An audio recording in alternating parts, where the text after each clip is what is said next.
Hello and welcome back, everyone, to Digimon World 3 on Rocket Rabbit Commentaries. And in this episode, we're continuing our trek through the teleporter maze of Gunslinger Satellite. Honestly, Gerdat is not actually all that good at this particular maze, but that's okay. As long as we don't die to the wild Venom Myotismon, we should be good. Gunslinger Satellite, if this was an area that we could come back to in order for grinding purposes, it would actually be one of the better grinding spots in the game. Unfortunately, we cannot come back to this area during post-game, and it's fair to actually start talking about post-game since we're very close to it. We have what is effectively 3 bosses left, and we'll be doing 1.5 of them in this part, so... Half a boss.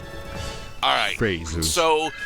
the post-game for the European version of Digimon World 3 is, well, they end up expanding the seabeds and the circuit board significantly in order to fit all of the encounters that you could normally do throughout the rest of the game into the central and east sectors of Amaterasu.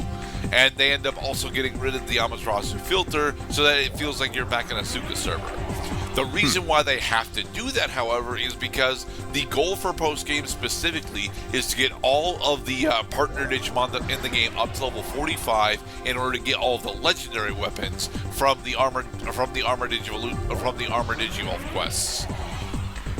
This takes for fucking ever, and the big reason as to why it takes for fucking ever is because prior to post-game, you were supposed to go and do a thing that we did not show off in Amaterasu server once we actually unlock the pre-post-game prep area. You were supposed to go and do the Amaterasu Elite Dungeons, which are, at the end of Kulon Mine, as they were in Asuka. And for completing all 3 of them, you get the experience adapter, which I think either doubles or grants you 50% additional experience for any Digimon that actually participate in battle. It is an absolutely necessary steroid in order to actually do post-game stuff for Digimon World 3, which is why we're not going to be showing off most of the post-game stuff for Digimon World 3. We're going to show that it's there, and then we will be done with the playthrough. I went on that tangent specifically to note that one of the big things that makes the Gunslinger a potentially really good grinding spot is specifically a majority of the wild Digimon that are here give us 5 Digivolution experience per kill up to, until we hit level 50 for any of your partner Digimon. So once you are level 50. It takes exactly 2 kills from anything that's here in order to level up your Mega level Digimon once each. Sounds like a good way to get your level right. Way to level your Digimon. We need our Digimon to be higher level than ever. Honestly, no, you don't. You can actually clear post game at 75.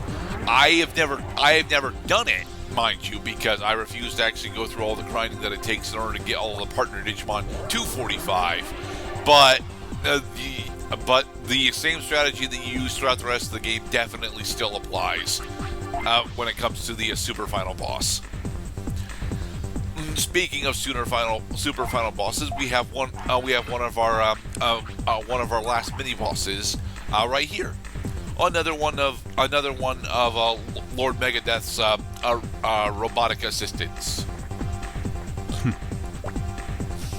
Welcome to our fortress. Time to take some time to show you around. Impossible to win this fight.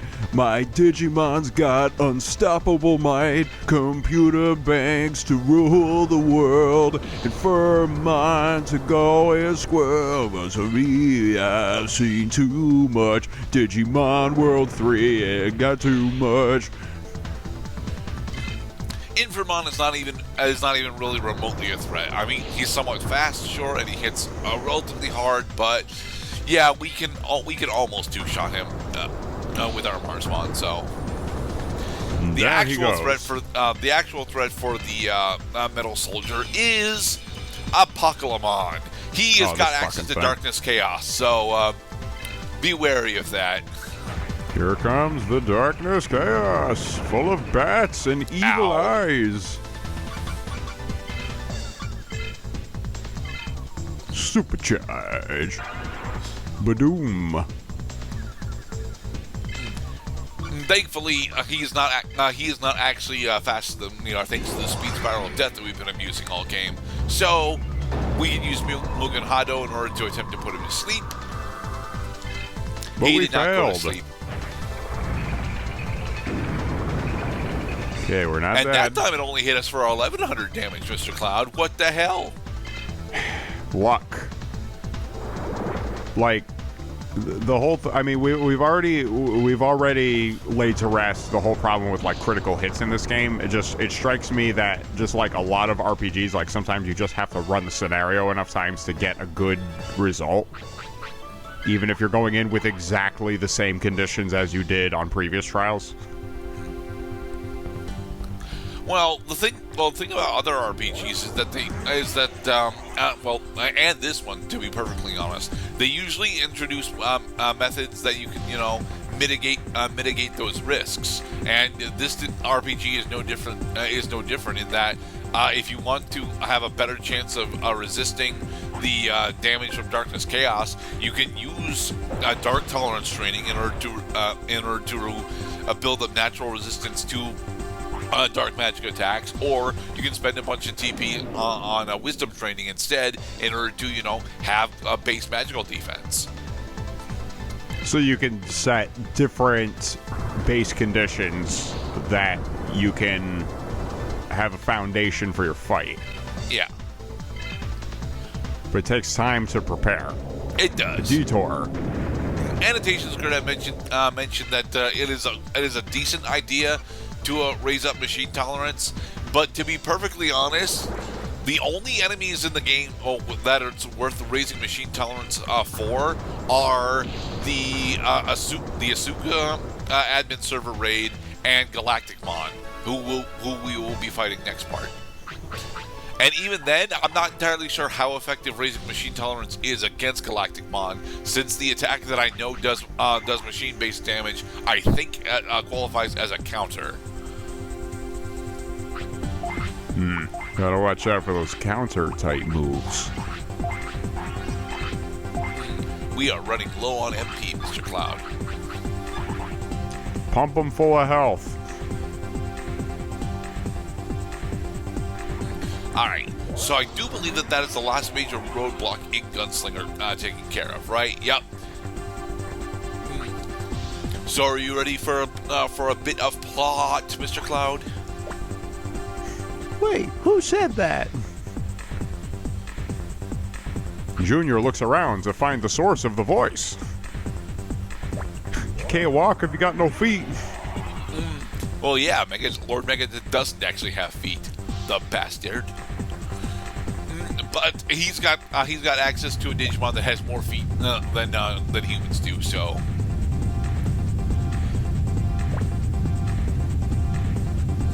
Self-destruct sequence engaged.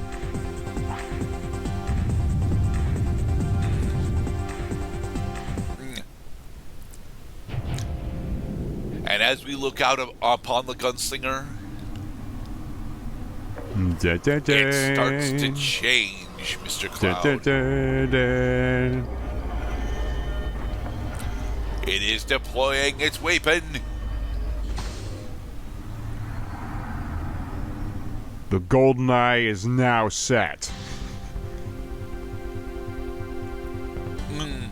Oddly enough, it's not actually the golden eye. It's a different mythological weapon.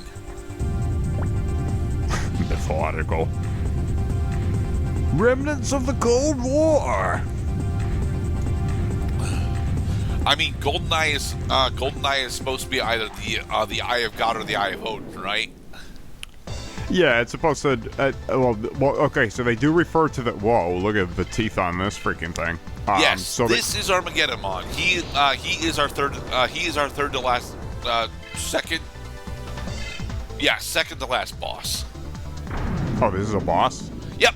I thought this was a wild encounter. It acts like it's a wild encounter, but no. Armageddon very specifically is a scripted encounter that always happens when you get to this point of the bridge. Thankfully, like most other bosses in the game, he is primarily actually melee focused. So we don't have to.